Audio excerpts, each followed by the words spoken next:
Con motivo del 40º aniversario de la Constitución, el Departamento de Tecnología ha querido hacerle un homenaje a un texto muy importante, un texto que vamos a verlo desde el punto de vista de un técnico, no de un jurista, y que espero que os guste.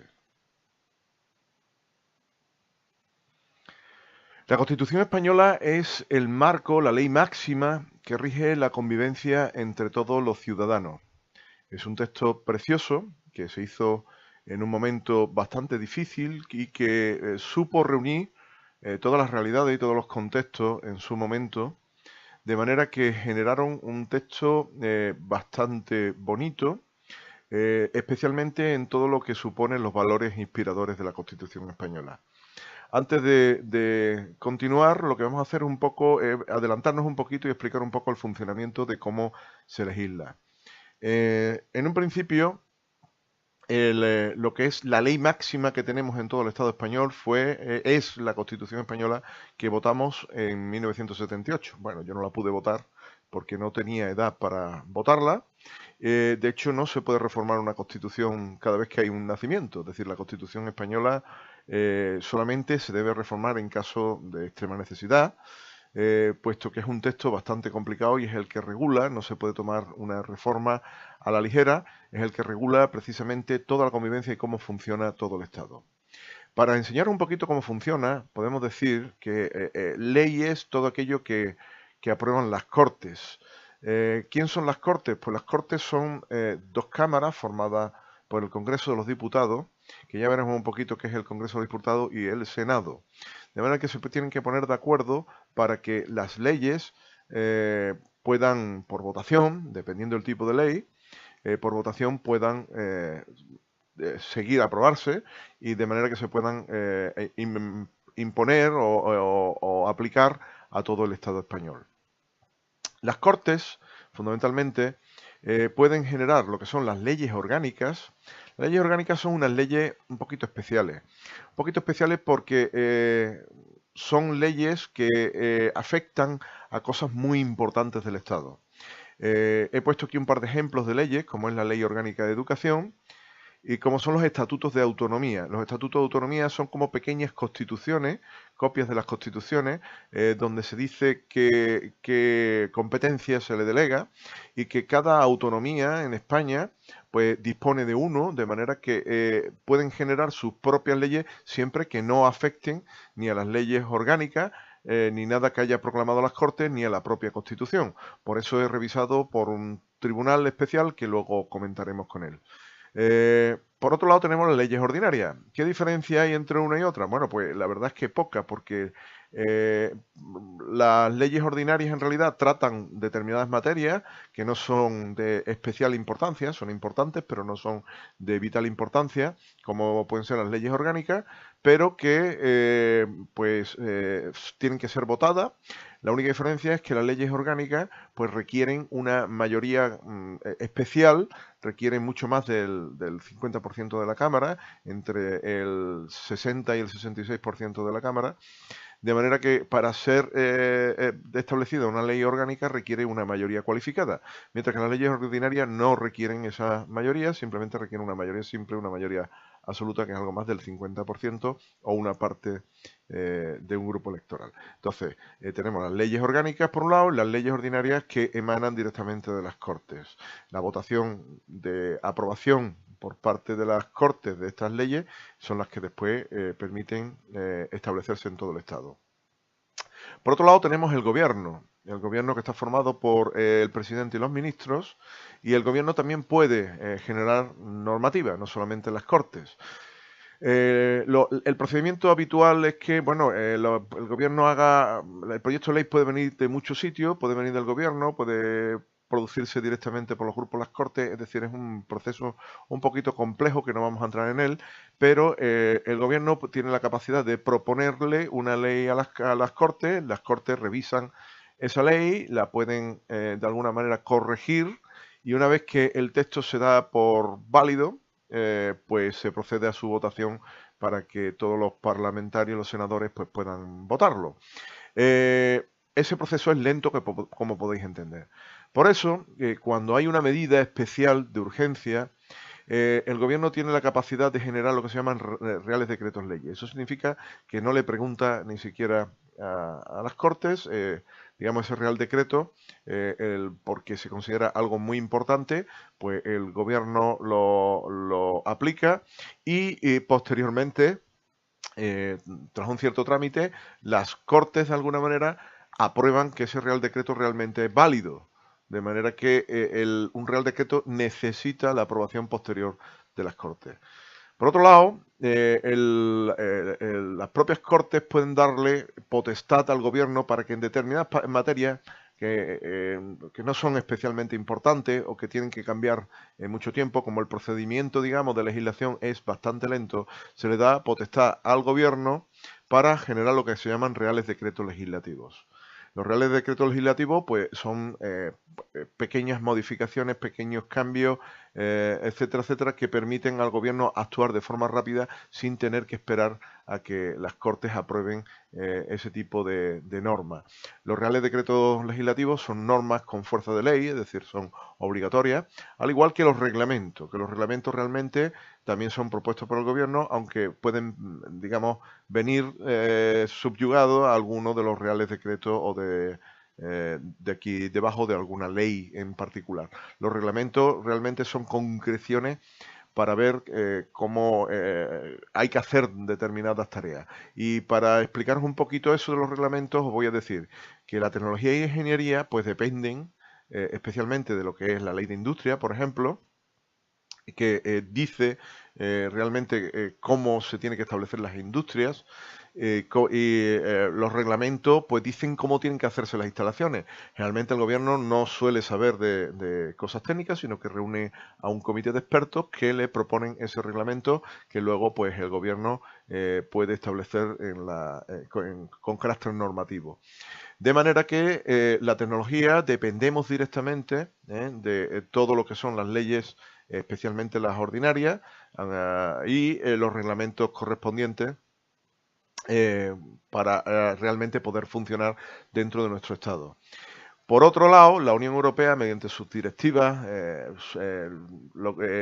esas directivas, el gobierno, pues a través de uno de estos mecanismos es capaz de incorporarlo a nuestra legislación, especialmente el tema de los reglamentos. Por ejemplo, el marcado CE, que lo he puesto ahí, pues a través de los reglamentos podemos establecer una normativa común a toda Europa, de manera que todos los técnicos hagamos las cosas de una manera más o menos parecida o igual.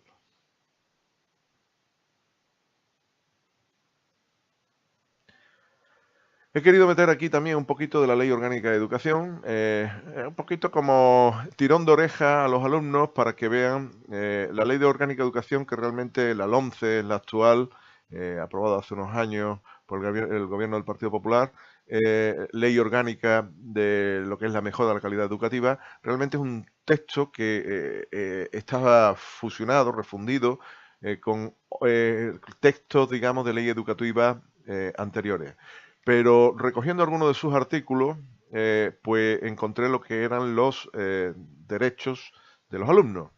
Pues fíjense, a recibir una formación integral que contribuye al pleno desarrollo de su personalidad, a que se le respete su identidad, integridad y dignidad personal, a que su dedicación y esfuerzo y rendimiento sean valorados y reconocidos con objetividad, a recibir orientación educativa y profesional, a que se le respete la libertad de conciencia y sus convicciones religiosas y sus convicciones morales de acuerdo con la Constitución, a la protección contra toda agresión física o moral.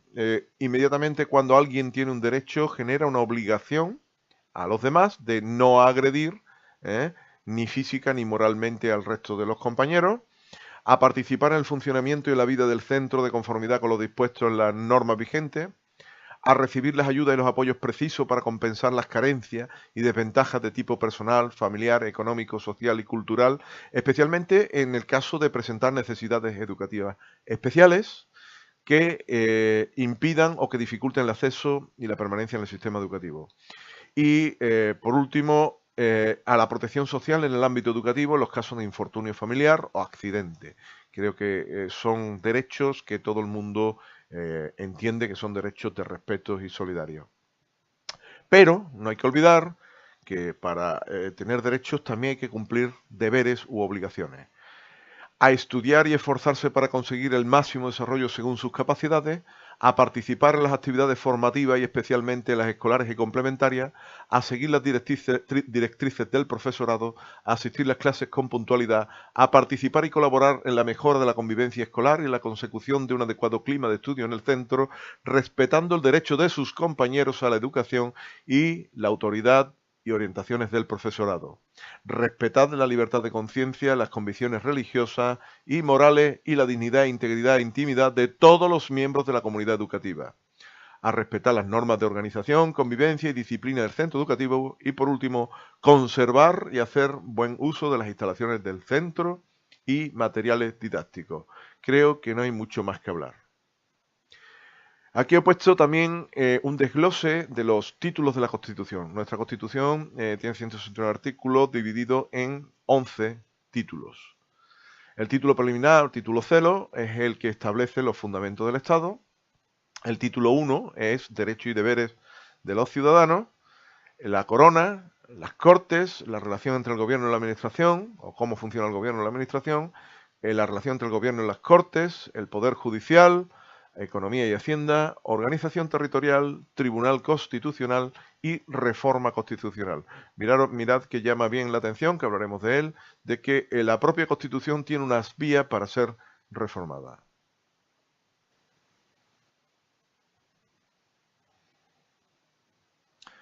Bueno, vamos a empezar a hablar del título preliminar de la Constitución y he intentado sacar de sus artículos las cosas que más me llaman la atención y que me parecen más bonitas de la Constitución, que pueden ser los valores inspiradores. En primer lugar, una de las partes que más me gusta es que España se constituye en un Estado social y democrático de derecho que propugna como valores superiores de su ordenamiento jurídico la libertad, la justicia, la igualdad y el pluralismo político. El concepto de libertad, bien entendido, pues significa la posibilidad de moverme por todo el territorio, actuar y entendiendo siempre que las acciones que yo haga no afecten o no hagan daño a los demás. La justicia es que todo el mundo seremos tratados con las mismas reglas. La igualdad es que no hay distinción entre ningún individuo, de cualquier sexo, condición, etcétera, etcétera, en el Estado español, y el pluralismo político, y es que todo el mundo tiene derecho a pensar como quiera. Por otro lado, España es un Estado social y democrático de derecho, y es el pueblo en el que reside la soberanía. La forma del Estado es la monarquía parlamentaria. En Europa hay algunas monarquías parlamentarias y repúblicas. Ya entraremos en eso en algún otro capítulo, en otro vídeo que hagamos sobre este tema. La nación española es la patria común e indivisible de todos los españoles. La Constitución reconoce y garantiza la autonomía de las nacionalidades y regiones que la integran y la solidaridad entre ellas. Y llamo la atención un poco con esto que sobre todo cojo comentarios de clase, etcétera, etcétera, común e indivisible. No se puede fragmentar España sin quitar el texto constitucional que tenemos y poner uno nuevo. Para eso ya veremos que hace falta un referéndum de todos los españoles. No puede ser que una parte del país decida por lo que es la integridad del Estado, puesto que la Constitución española rige a todas las partes de España y para poder fraccionar una parte del país por fuerza hay que sustituir la Constitución que tenemos actualmente por otra y para eso tenemos que votarlo todos los españoles. Por otro lado, los partidos políticos pueden crearse libremente dentro del respeto a la Constitución, igual que los sindicatos de trabajadores y las asociaciones de empresarios. Las Fuerzas Armadas garantizarán la soberanía e independencia de España, defiende la integridad territorial y la Constitución. Es decir, las Fuerzas Armadas, en última instancia, son los que deben proteger la integridad del territorio y la Constitución, tal y como está marcado en nuestro texto constitucional. El título primero, de Derechos y Deberes Fundamentales, pues ha recogido algunos fragmentos también, como que todos los españoles son iguales ante la ley, sin que pueda haber discriminación entre nacimiento, raza, sexo, religión, opinión o cualquier otra condición o circunstancia personal o social. Se le reconoce el derecho a la vida, es decir, queda completamente abolida la pena de muerte, no un presidente, un gobierno, lo que quiera que sea, no puede establecer pena de muerte en el Estado español, a no ser que el texto constitucional se reforme, y ya veremos que no es una cosa fácil. Derecho a la integridad física y moral. Derecho a la seguridad, al honor, a la inviolabilidad de su domicilio, a la intimidad personal y familiar, derecho al secreto de correspondencia y de otro tipo de comunicaciones. Y con esto llama un poquito la atención porque entended que el leer un WhatsApp o un correo electrónico de alguien sin su permiso precisamente produce una violación que está recogida ya directamente en la propia Constitución. A la libertad de residencia y la libertad de circulación en todo el Estado español. Libertad de expresión y de pensamiento, uno puede decir, en principio, cosas entendiendo que hay unos límites, unas líneas, unas barreras que no deberíamos nunca pasar, pero ya por condición humana, por honestidad y por dignidad. Pero en principio, libertad de expresión y de pensamiento, uno puede decir lo que no puedes hacer. Derecho a la libertad religiosa e ideológica. Nadie podrá ser obligado a declarar sobre su ideología, religión o creencia. No me pueden preguntar si soy creyente, si no soy creyente. Es decir, nadie tiene derecho a que yo conteste o estoy obligado a contestar. Derecho de reunión pacífica y manifestación, derecho a asociarse libremente, derecho de sindicación y de huelga, derecho a participar en los asuntos públicos. Se reconoce la igualdad jurídica del hombre y la mujer en el matrimonio, y obviamente fuera de él también. Lo que pasa es que, bueno, que se hacía se hace un poco de hincapié porque hasta hace poco el matrimonio también no era del todo equilibrado y, bueno, la propia Constitución ya recoge que el matrimonio debe ser equilibrado. Se reconoce el derecho a la propiedad privada y la herencia, y todos tenemos el deber de trabajar y el derecho al trabajo.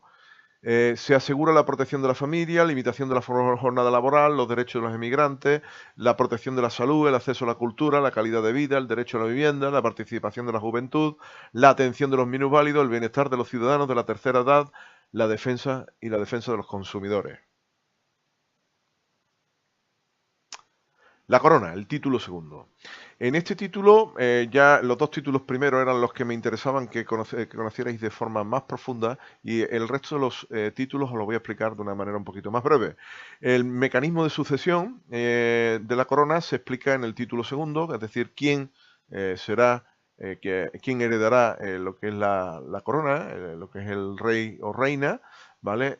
Mecanismo de regencia, es decir, en el caso de que falte un rey o una reina, pues quién es el que está sustituyendo, que está en funciones, las funciones del rey y de la corona, que principalmente, bueno, pues el rey es precisamente nuestra nuestra imagen a nivel internacional, porque realmente lo que disolver corte, referéndum, etcétera, etcétera, normalmente la sanción del rey es automática, ¿vale? Pero sí cumple el papel importante, que es el mando supremo, es la persona que dirige a todos los ejércitos. Cualquier cosa que el rey, de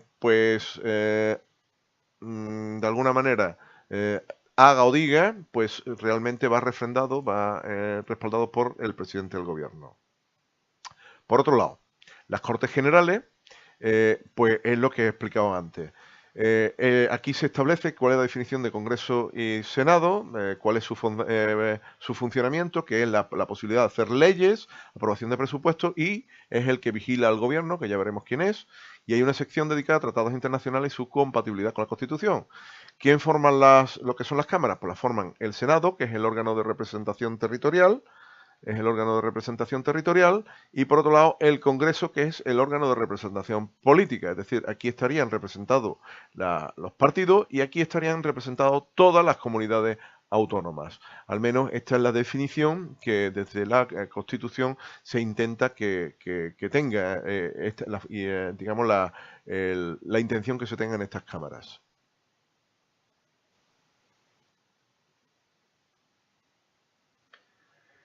El gobierno y la administración. Bueno, pues este título está dedicado a cómo se constituye el gobierno y sus funciones, la administración pública, que es el aparato, digamos, burocrático de todos los funcionarios, etcétera, etcétera, y cómo se controlan todos los actos administrativo, cómo se aplican las leyes, creación del Consejo de Estado como máximo órgano consultivo, es decir, el Consejo de Estado está compuesto por personas de un prestigio bastante grande dentro de sus funciones como políticos y como personas que hayan estado dirigiendo, de manera que generan lo que son informes que le permiten aconsejarle al gobierno cómo tiene que hacer las cosas.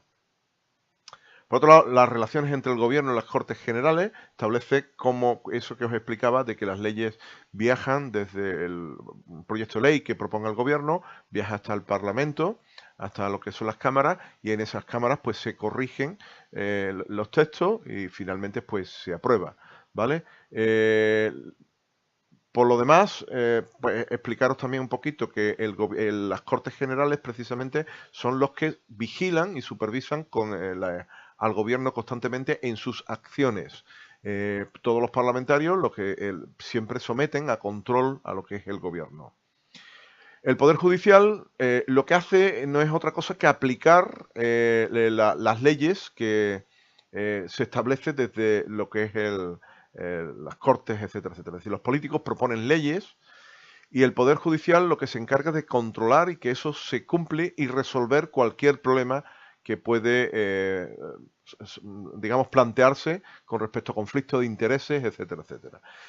Lo principal del Poder Judicial es su independencia, gratuidad para los que carezcan de recursos y digamos, el supremo sería el órgano máximo del Poder Judicial. El Constitucional queda para otros temas, aunque algunos casos puede meterse en el Tribunal Constitucional, pero no vamos a complicar la cosa. Y el Consejo General del Poder Judicial, al igual que el Consejo de Estado, pues el Consejo General del Poder Judicial es el que, de alguna manera, asesora al gobierno, a los jueces, etcétera, etcétera, y la Policía Judicial, ¿vale?, que es dependiente de los jueces. El Poder Judicial es el que se encarga de hacer cumplir las leyes. Me voy a permitir que meta una cuña aquí con respecto a la defensa del Poder Judicial. En estos últimos tiempos hemos vivido, yo lo he vivido con vergüenza, cómo se manchaba de alguna manera el nombre del Poder Judicial en sus principios de independencia. El Poder Judicial fue de alguna manera diseñado de manera que no dependieran del poder político, deberían actuar sin influencia de los políticos y por ello puede actuar sin miedo y sin ningún tipo de coacción, no le pueden decir nada para hacer cumplir las leyes. Pero precisamente eso, el Poder Judicial lo que hace es cumplir las leyes. El Poder Judicial está formado por miles de magistrados, que no me cabe duda que son independientes, como en todas las profesiones podemos encontrarnos algún tipo de excepción, pero en general estamos hablando de un cuerpo del cual no debemos dudar porque es muy peligroso dudar del Poder Judicial. El Poder Judicial es uno de los elementos importantes del Estado. Si el Poder Judicial se tambalea, al igual de que todas las patas de lo que es nuestro sistema, nuestra máquina del Estado, se tambalea todo el sistema y jamás debemos dudar del Poder Judicial. Yo no lo hago. Creo que en los últimos acontecimientos que hemos visto con respecto al tema de la ley hipotecaria, etcétera, etcétera, yo creo que en cierta manera, si la ley se hubiera cambiado antes de montar todo el conflicto que se montó, no se hubiera ensuciado el nombre del Poder Judicial, que bajo mi punto de vista se ha ensuciado injustamente, y se hubieran solucionado todo lo que las pretensiones del gobierno. Por tanto, creo que deberíamos llamar la atención especialmente más en la parte política de que se actúe de una manera mucho más sensata para evitar precisamente de alguna manera ensuciar el nombre de las distintas herramientas, los distintos engranajes que forman el Estado.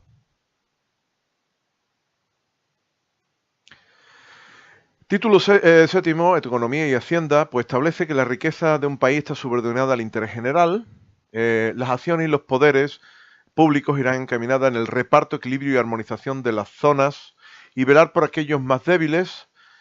Capacidad de tributación del Estado. El Gobierno elabora los presupuestos generales. Tribunal de Cuentas como supremo órgano fiscalizador. En el principio de solidaridad que establece el espíritu de la Constitución, resulta que las zonas de mayor población, pues en cierta manera, tienen más gastos y por supuesto hay que favorecer también a las zonas que están más despobladas y que toda esa riqueza de las zonas que más se tributa debe repartirse entre lo que es el territorio, de manera que reequilibre todo el sistema financiero y todas las riquezas del Estado y los servicios del Estado. A veces ese reparto de tributos no está bien entendido. Sobre todo especialmente cuando dicen que Andalucía de alguna manera retira dinero de otras comunidades autónomas, por decirlo de una manera suave. Vamos a ser un poco serios. Cuando se compra en determinadas marcas supermercados que hay en Andalucía, que no vamos a decir nombres, se tributa en la zona norte de España, por no decir nombres también. Ese IVA y esos impuestos que utilizan las empresas, digamos, las sedes sociales donde se hace toda la recogida de dinero, se tributa y es donde después se le da a Hacienda. Esa recogida de impuestos debería haberse hecho aquí, pero bueno, por simplicidad, porque si no, todas las empresas deberían tener una sede social en cada una de las comunidades autónomas. Por simplicidad, se permite que una sola comunidad autónoma, la sede social en una sola comunidad autónoma, recoja todos los tributos. Es lógico y normal que ese tributo que se ha recogido, que se ha recaudado en Andalucía, pero que se ha hecho fuera de Andalucía, vuelva de nuevo aquí. Eso no significa que Andalucía quite ni reste dinero de otras zonas. Organización territorial del Estado. Artículos del 137 al 158 y en especial uno que hay también por medio que ha sido bastante famoso y que en las clases pues ha suscitado bastante curiosidad. Vamos a intentar hablar también un poco de él, ¿vale? En la organización territorial del Estado, la entidad básica es el municipio, la provincia y la comunidad autónoma. Es decir, el elemento mínimo que conforma este puzzle, que es nuestro país, pues el municipio, la composición de todos los municipios forman una provincia y la combinación de provincias forman una comunidad autónoma. En principio, todos estos entes territoriales pues tienen capacidad de autogobernarse. Y en esta parte de la Constitución, de la Organización Territorial del Estado, se establecen las condiciones para formar una comunidad autónoma y las competencias que pueden tener o ir adquiriendo a lo largo del tiempo. También aquí, bueno, se dice cómo se hacen los estatutos de autonomía y cómo se le va a dar el dinero, la fuente de financiación de las comunidades autónomas. Nuestra tierra, Andalucía, tenía un estatuto del año 1981, pero que lo que hicimos fue hacer un nuevo texto y el 18 de febrero de 2007 fue aprobado. Todos los andaluces dijimos que sí al nuevo texto. Y bueno, como os he dicho antes, realmente un estatuto de autonomía no es más como una pequeña constitución que obviamente tiene que estar totalmente de acuerdo con los principios constitucionales de la Constitución madre, que es la estatal, bueno, pues esa pequeña Constitución nos dice qué leyes podemos hacer y cuáles son las competencias que tiene la Comunidad Autónoma de Andalucía. Por último, vamos a hablar del artículo 155, aunque lo he puesto ahí un poquito pequeño, os voy a ir leyendo y os voy a intentar interpretar un poco, aunque está tan ambiguo de alguna manera que luego pues surgen los problemas de interpretación. El artículo 155 dice, si una comunidad autónoma no cumpliere las obligaciones que la Constitución u otras leyes le impongan o actuare de forma que atente gravemente al interés general de España, el Gobierno, previo requerimiento al presidente de la comunidad autónoma, es decir, primero le da una advertencia al presidente de la comunidad autónoma, que le pregunta qué está pasando allí, esto se puede arreglar. Dice, y en el caso de no ser atendido, si con la aprobación por mayoría absoluta del Senado, podrá adoptar las medidas necesarias para obligar a aquella al cumplimiento forzoso de dichas obligaciones o para la protección del mencionado interés general. Es decir, bueno, termino de leerlo. Segundo, para la ejecución de las medidas previstas en el apartado anterior, el Gobierno podrá dar instrucciones a todas las autoridades de las comunidades autónomas. Es decir, vamos a intentar interpretar de alguna manera este artículo que bajo mi punto de vista pues está muy claro. Y es que si una comunidad autónoma rompe, viola los principios constitucionales, si hay un desorden público y aquello pues atenta gravemente contra la integridad del territorio y pone en peligro todo el sistema democrático de España, pues obviamente tendrá que tomar las medidas que estime oportuno. Y esas medidas que estime oportuno, lo normal, y por no uno no puede aplicar la máxima medida del tirón, sino que tiene que gradualmente ir aplicando distintos tipos de medidas hasta que se restablezca el orden constitucional de nuevo y que todo vuelva a la normalidad. Significa que en un principio, pues lo normal es que se intente tramitar de una manera suave. Si esa manera suave es a base de requerimiento, a base de información, a base de cartas, no puedes hacer esto, tienes que restablecer el formato constitucional, y si esto no funciona, pues empezar a aplicar, a llamar las distintas autoridades, pasando por la policía, la Guardia Civil y por último la medida que nunca esperemos que ocurra, porque muchas veces eso es lo que de alguna manera la gente que intentan romper el orden constitucional es lo que buscan para generar una imagen de violencia a nivel internacional. Bueno, pues en última medida sería el ejército el que es el principal responsable de salvaguardar la unidad de España y la Constitución. Espero que con esto quede un poco claro qué es eso del artículo 155 que me habéis preguntado en clase, pero que de alguna manera siempre se habla mucho en la televisión, etcétera, etcétera, pero que nadie os ha explicado realmente qué es lo que significa. El título 9 habla del Tribunal Constitucional. El Tribunal Constitucional realmente es un tribunal un poquito especial que vela por el cumplimiento de la Constitución para personas, en casos muy excepcionales. Hay personas que se recurren a él porque creen que se le está vulnerando sus derechos constitucionales, todos los que aparecen en el título primero de la Constitución. Pero la actividad principal es en normas y leyes y conflictos entre el Estado, las comunidades autónomas, etcétera, etcétera. Cuando se genera, por ejemplo, un estatuto de autonomía, pues hay artículos que de alguna manera, porque una ley se lo puede proponer perfectamente cualquier parlamento de cualquier comunidad, incluso el propio Congreso de los Diputados, bueno, lo que son las cámaras, se pueden aprobar una ley, y ahora el Tribunal Constitucional, que se tiene que encargar de controlar que todo ese articulado, toda esa ley, cumpla perfectamente la Constitución. Y a veces, pues, el Tribunal Constitucional se puede pronunciar diciendo este artículo no puede aplicarse, puesto que no es constitucional. Bueno, y vamos a hablar del título 10º de la Constitución, el último, la reforma constitucional. Es decir, la propia Constitución prevé una manera de cambiarse, que puede ser una reforma parcial o puede ser una reforma que se llama agravada. ¿Qué se le llama una reforma parcial? Bueno, pues una reforma, lo voy a simplificar un poco, es un procedimiento un poquito más complejo, pero es para intentar que entendáis un poquito cómo funciona esto. La reforma parcial, de alguna manera, es aquella que no afecta ni al título preliminar ni al primero ni al segundo. Y no se hace una reforma importante del resto de los títulos. Entonces, requiere una serie de mayoría cualificada de las cámaras, tanto del Congreso de los Diputados como del Senado, pero de alguna manera no requieren que se le haga una consulta a lo que es el pueblo español. Es decir, no necesita referéndum para hacer esta reforma parcial.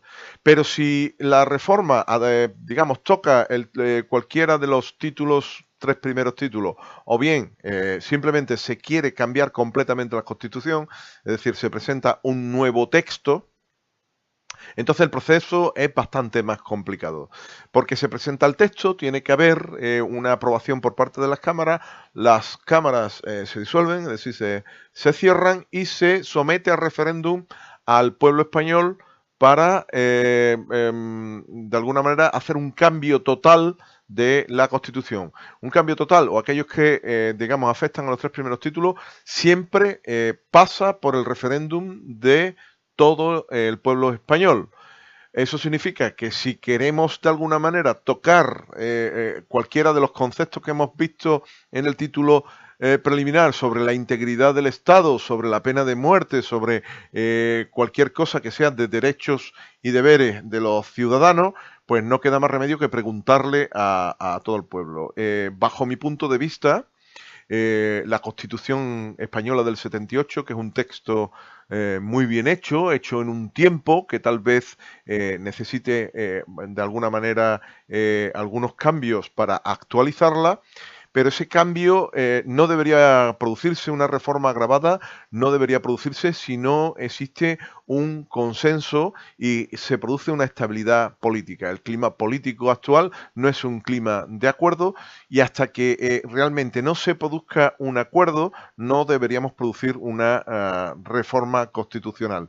El texto nos ha traído hasta aquí, hasta este momento. España ha sufrido un cambio importantísimo desde el año 78 y ese texto nos puede acompañar hasta unos años más, hasta que el clima político y el sistema de alguna manera pueda tener un talante mucho más inspirado en la propia Constitución, de manera que se llegue a un consenso y se produzca un cambio tal y como se hizo en el año 78, que se produjo un cambio bastante importante de lo que era la vida de los españoles desde aquel momento. Así que el tema de la reforma constitucional, que sepáis que se puede reformar la Constitución española, que tiene sus vías para hacerla, pero que esas vías no son simples, sino que requieren un proceso que afortunadamente tiene que ser un proceso de mucho consenso y de mucho acuerdo. Bueno, espero que os haya servido. Por último, lo que os voy a enseñar un poquito es cómo funciona el aparato del Estado, lo que es la estructura orgánica del Reino de España.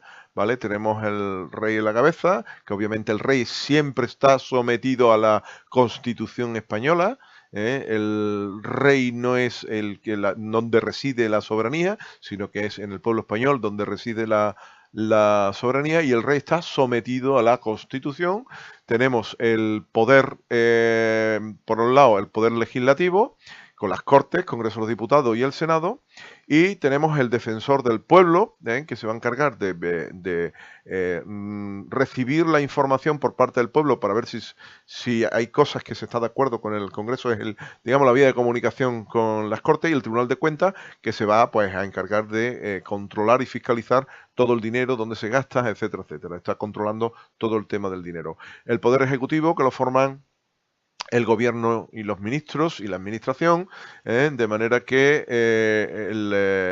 a través del presidente del gobierno, los vicepresidentes, los ministros y los secretarios de Estado, ¿vale? Van haciendo que esas leyes, a través de todo el funcionariado, se vaya aplicando a todos los puntos del Estado español.